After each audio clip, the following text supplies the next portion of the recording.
Olá, aqui é o Matheus Santana do Zona de Progresso e você já deve ter ouvido falar no efeito placebo, que é aquele momento em que você toma um medicamento para melhorar de alguma condição e aí só mais tarde, depois que já está curado, você descobre que o que você tomou era só uma pílula de açúcar. Ou seja, a pílula não fez nada. O que te curou na realidade foi a sua crença de que aquele medicamento estava fazendo todo o trabalho, quando na verdade quem fez foi a sua mente. Mas você sabia que o contrário também é possível de acontecer? É o chamado efeito nocebo, que é quando a sua mente induz uma doença através de uma atuação do estresse em cima do sistema imunológico. Em outras palavras, da mesma forma que sua mente é capaz de curar uma condição ou um mal-estar, ela também é capaz de causar problemas no seu organismo. Tudo vai depender de como anda o seu estado emocional. Para te ajudar a entender melhor sobre esse assunto, vamos nos aprofundar nos conhecimentos do Dr. Joe Dispenza, para que assim possamos desvendar o impacto das emoções na nossa biologia e como podemos retomar o controle da nossa saúde.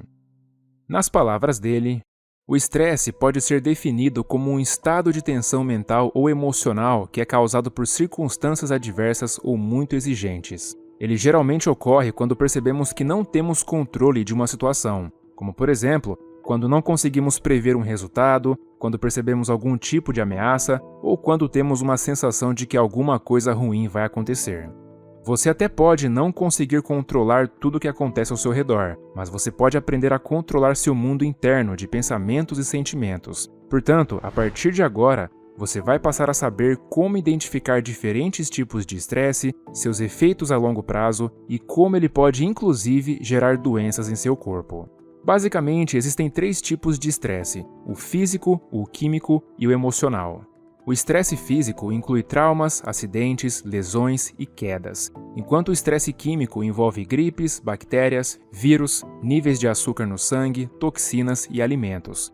Já o estresse emocional abrange tragédias familiares, criação de filhos, trânsito e outros tipos de preocupações do dia a dia.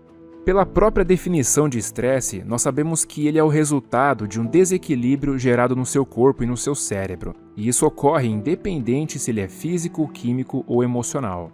Quando você passa por um período de estresse, ele atua em prol de trazer seu corpo de volta à ordem como resposta, fazendo com que seu sistema nervoso primitivo, que também é conhecido como sistema de luta ou fuga, seja ativado. Dessa forma, quando uma pessoa percebe uma situação de perigo, seu corpo naturalmente mobiliza uma grande quantidade de energia para se adaptar ao estresse presente no ambiente, onde os recursos vitais do corpo começam a ser usados para sobreviver àquela situação. É importante ressaltar que nenhum organismo na natureza consegue tolerar o estresse a longo prazo sem que isso prejudique sua saúde. Seja uma zebra sendo perseguida por um leão ou um bando de coiotes perseguindo um cervo. No momento em que o organismo percebe o perigo e ativa esse sistema de emergência, uma corrente de energia e de adrenalina começa a percorrer por todo o seu corpo.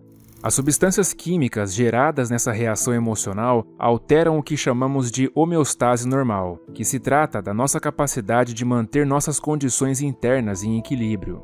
Isso faz com que, durante esse estado de sobrevivência, nós ativemos o sistema nervoso simpático, ou que também é conhecido como sistema nervoso de luta ou fuga, fazendo com que nossas pupilas se dilatem, nossos sulcos salivares se fechem, nossa frequência cardíaca e taxa respiratória aumentem e o sangue seja enviado para as extremidades. No fundo, todos esses sinais se manifestam como uma forma de nos avisar que é hora de correr, lutar ou se esconder.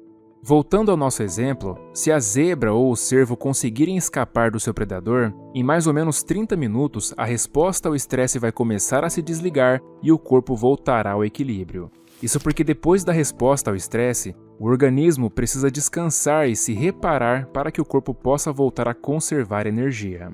Mas e se, em outro exemplo, você estivesse sendo perseguido por um Tiranossauro Rex? Bom, nesse caso, você ativaria o sistema de luta ou fuga e no momento em que percebesse o perigo, começaria a correr do predador. É algo instintivo, seu corpo e sua mente conseguem se adaptar rapidamente à situação. Agora, e se mudássemos o cenário e esse predador estivesse esperando do lado de fora da caverna enquanto você saiu para conseguir comida? Nessa circunstância, podemos dizer que sua resposta ao estresse ficaria mais prolongada, te mantendo por mais tempo em um estado de emergência. Trazendo esse exemplo para um âmbito mais realista, e se no lugar do Tiranossauro Rex você tivesse que resolver uma situação com um colega de trabalho, ou com a sua sogra, ou com seu chefe, ou se do outro lado tivesse um trânsito intenso? Nesses contextos, o que era rapidamente adaptável passa a ficar difícil de se adaptar. Isso porque quando você ativa a resposta ao estresse, mas não consegue desligá-la, você começa a seguir por um caminho que vai de encontro à doença, visto que, como já foi dito, nenhum organismo na natureza consegue tolerar o estresse a longo prazo sem que isso prejudique sua saúde. Veja, se você mobilizar uma grande quantidade de energia de forma contínua para lidar com as ameaças que te rodeiam, não vai sobrar energia no seu interior para você cuidar do reparo e da estabilização do seu próprio corpo. Seu organismo é composto não de um, mas de 2 sistemas nervosos que existem justamente para te ajudar a lidar com a adaptação ao ambiente. Um deles é o sistema nervoso simpático, que atua como um sistema de emergência ou uma resposta rápida, se assim você preferir. E o outro é o sistema nervoso parasimpático, que atua como um sistema de relaxamento e regeneração. No entanto, se uma pessoa vive em um estado constante de estresse, ela corre um sério risco de ficar viciada naquele estado emocional e na sensação causada pelas reações químicas que ocorrem em seu cérebro.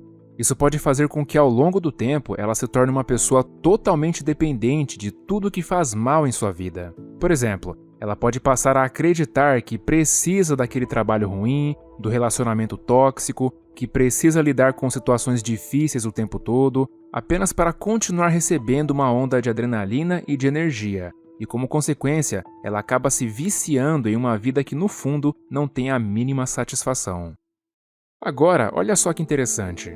Graças ao neocórtex, que é a parte pensante do cérebro, você consegue fazer com que seus pensamentos se tornem realidade, mas isso também inclui os seus problemas.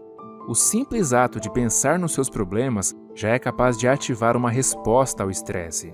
E sabendo que as substâncias químicas geradas nessa reação podem viciar seu organismo, isso quer dizer que você pode ficar totalmente dependente dos seus próprios pensamentos.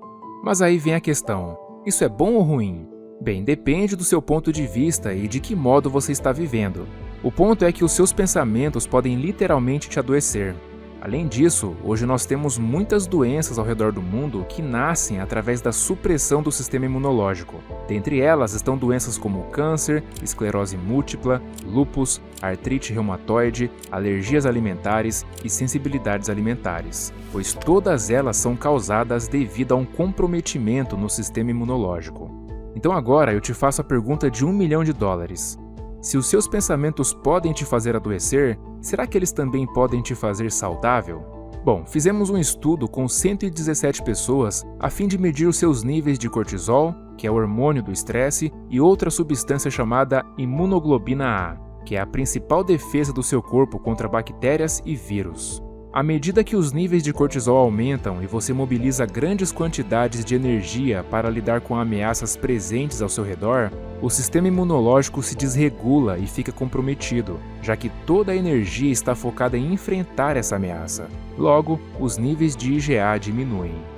Então partimos para a prática. Medimos os níveis de cortisol e IgA dessas pessoas e as submetemos a 4 dias de treinamento, pedindo para elas trocarem emoções como raiva, frustração, ódio, violência, agressividade, medo, que são emoções primárias de sobrevivência derivadas do hormônio do estresse, por emoções mais elevadas, como gratidão, apreciação, bondade, cuidado, amor pela vida e alegria pela existência. O que nós queríamos era que elas usassem 10 minutos do dia para abrirem seus corações e se permitirem sentir essas emoções. Eis que depois de 3 dias e meio, medimos novamente seus níveis de cortisol e IgA, e os resultados foram impressionantes.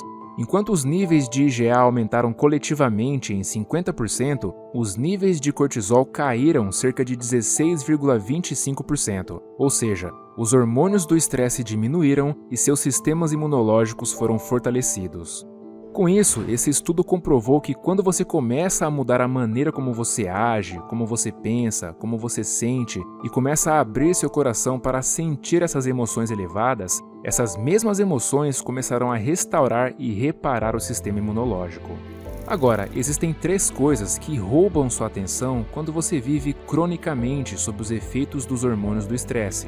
Por exemplo, se você está sendo perseguido por um predador, toda a sua atenção está voltada para o ambiente em que você está, ou seja, para onde você pode ir e quais são os obstáculos que tem pelo caminho. Mas não é só isso, pois ao estar sob a pressão dessas substâncias químicas reagindo em sua mente, instintivamente você também estará pensando no fator tempo. Por exemplo, será que vai dar tempo de eu chegar até ali? Então, resumindo, quando você vive em um estado de estresse contínuo, você direciona toda a sua energia para o corpo, para o ambiente onde você está e para o tempo. E ao fazer isso, você cria uma nova realidade composta por essas 3 dimensões. E quando isso acontece, você é forçado a jogar de acordo com suas regras. Quando as pessoas estão sob a pressão dessa reação química sem fim, elas drenam sua energia e força vital para criar mais reações químicas. E essas reações aumentam nossos sentidos para que nós fiquemos com nosso foco direcionado em uma causa ou em um objeto. Veja, desde que nos entendemos por gente, somos ensinados a direcionar nosso foco em uma única coisa. É algo até intuitivo. Mas a verdade é que quando você vive em modo de emergência, não há tempo para criar, ou para abrir seu coração, ou para aprender algo novo, ou para ficar em silêncio e ter um momento de autoconhecimento. Afinal, quando você se depara com um perigo, realmente não há tempo para outra coisa a não ser correr, ou então você facilmente vai se tornar uma presa. Mas o grande problema de viver continuamente nesse estado de emergência é que você começa a criar barreiras entre tudo e todos, pois toda a sua atenção está sempre voltada a uma causa ou a um objeto. Vejamos outro cenário. Quando a causa do estresse se dá pela sensação de que você não tem controle sobre sua vida, naturalmente nosso primeiro instinto é tentar forçar esse controle. Então, tentamos prever o que acontecerá a seguir com base em nossas memórias do passado. Ou seja, tentamos voltar ao controle buscando o conhecido, o que é familiar, porque no modo sobrevivência, o desconhecido é um lugar assustador. Agora veja que interessante. À medida em que as pessoas começam a deslocar sua atenção de uma pessoa para um problema, de um problema para outra pessoa, de outra pessoa para outro problema e desse problema para outro lugar, o aumento das reações químicas relacionadas a esses elementos que ocorre conforme você muda seu foco de atenção causa uma ativação intensa desses diferentes circuitos, fazendo o cérebro funcionar de forma incoerente, com uma capacidade exageradamente analítica e superfocada. Inclusive, é essa intensidade que te faz sempre cair em uma mesma armadilha. Por exemplo, você já percebeu que quando você está vivendo constantemente sob esse estresse, você fica pensando no mesmo problema sem parar? Isso acontece porque os seus hormônios do estresse te mantêm focado na causa, e quando você já está condicionado a esse vício, isso vai além, pois você sempre escolhe o pior cenário na sua cabeça para se preparar para o pior. Essa é uma reação até compreensível, visto que, ao se preparar para o pior, as pessoas se sentem mais prevenidas ou planejadas para encarar os conflitos que vierem, o que naturalmente aumenta suas chances de sobrevivência. A princípio, isso pode até parecer um bom mecanismo para se proteger, mas na verdade isso implica em permanecer preso nesse estado de emergência a ponto de causar uma doença mais séria, como já falamos anteriormente. Quando você reage a alguém ou alguma coisa, há um período refratário de substâncias químicas que é criado a partir da sua reação emocional. E quando você não consegue regular ou interromper sua reação emocional por um período que pode durar de horas até dias, chamamos isso de humor. Se o período continuar persistente por semanas ou até meses, chamamos de temperamento. Agora, se esse período persistir ao longo de anos, nós temos o que chamamos de traço de personalidade. Com isso, podemos dizer que a maioria das personalidades das pessoas é definida pelas experiências do seu passado. Mas agora que você já entendeu que o estresse é fruto de um desequilíbrio do cérebro e do corpo, e que os hormônios do estresse no longo prazo são capazes de desenvolver vários tipos de doença, fica a pergunta: será que realmente existe alguém ou alguma coisa na qual vale a pena viver sempre nesse estado? Essa é uma questão delicada, pois nós somos condicionados a pensar e viver dessa forma desde muito novos. E por conta disso, nós crescemos com uma tendência a forçar resultados, controlar resultados e tentar prever resultados. Mas o fato é que existe um limite de recursos que temos em nossas mãos para tentar alcançar isso. No entanto, existe um outro estado de mente e corpo em que você pode viver. É o chamado viver no modo criação. Enquanto o viver no modo sobrevivência coloca nossos cérebros em um estado de incoerência, com um foco direcionado para a causa, o viver no modo criação traz uma perspectiva completamente oposta. Nesse caso, o foco deixa de ser convergente e passa a se tornar divergente, ou seja, ele se torna amplo e aberto. E assim, as pessoas que aderem a esse modo se deparam com uma nova e aprimorada realidade. O intuito é ensinar as pessoas a como ampliar seu foco de modo que elas abram sua consciência e se sintonizem com a energia ou a frequência aqui de fora. Assim, em vez de colocarem sua atenção no que é material, elas passem a colocá-la na energia. O ato de abrir sua consciência faz com que você pare de pensar e de analisar em excesso. E quando isso acontece, você para de ativar os circuitos do seu cérebro. Então, a atividade cerebral que antes era prejudicial para o seu corpo e sua mente começa a diminuir e você passa a transcender a mente analítica. É aí que, de repente, algo mágico acontece. Ao abrir a consciência, é como se diferentes compartimentos do cérebro que antes estavam subdivididos como uma casa de vários cômodos começassem a se sincronizar e a se unificar. E com isso, você passa a ter neurônios começando a se unir em comunidades maiores de neurônios. E o que antes era um cérebro incoerente começa a se tornar um cérebro organizado e mais coerente.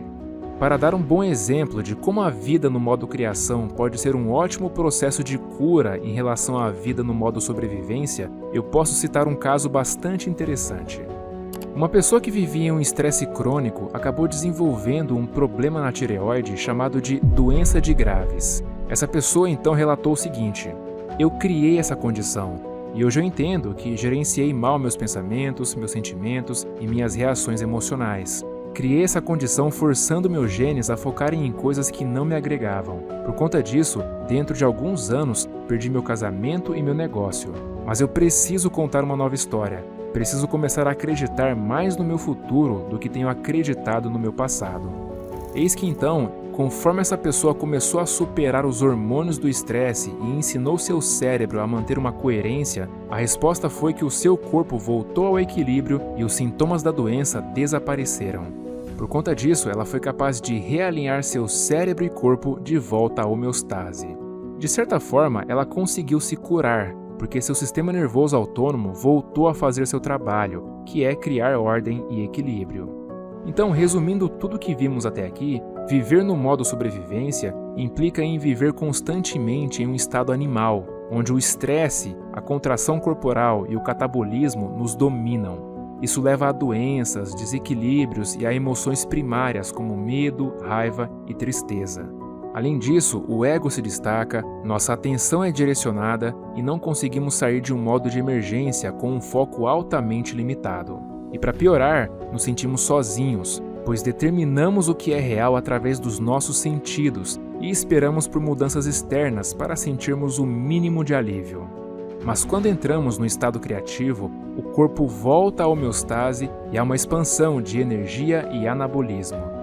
Além disso, as emoções elevadas como amor, alegria, confiança e gratidão promovem a saúde e regeneração. Sem contar que nos tornamos menos egoístas, mais altruístas e com a atenção expandida ao que realmente nos traz benefícios como a cura. O modo criação gera crescimento, reparo e conexão com algo maior. É através dele que o cérebro e o coração se alinham e o desconhecido deixa de se tornar um receio e passa a se tornar uma aventura. E isso é importante porque, se quisermos criar algo novo em nossas vidas, nós teremos que desejar o desconhecido. Bom, e para colaborar ainda mais com o seu desenvolvimento pessoal, eu quero te indicar uma aula gratuita onde você vai aprender um método comprovado para aumentar sua velocidade de leitura e conseguir ler até 50 livros por ano sem prejudicar a retenção do que foi lido. Isso porque eu acredito que a leitura, principalmente de livros, é a melhor ferramenta que você pode utilizar para transformar sua vida em todas as áreas. Então clica no primeiro link na descrição e corre para assistir enquanto a aula ainda está no ar. Um forte abraço e até a próxima!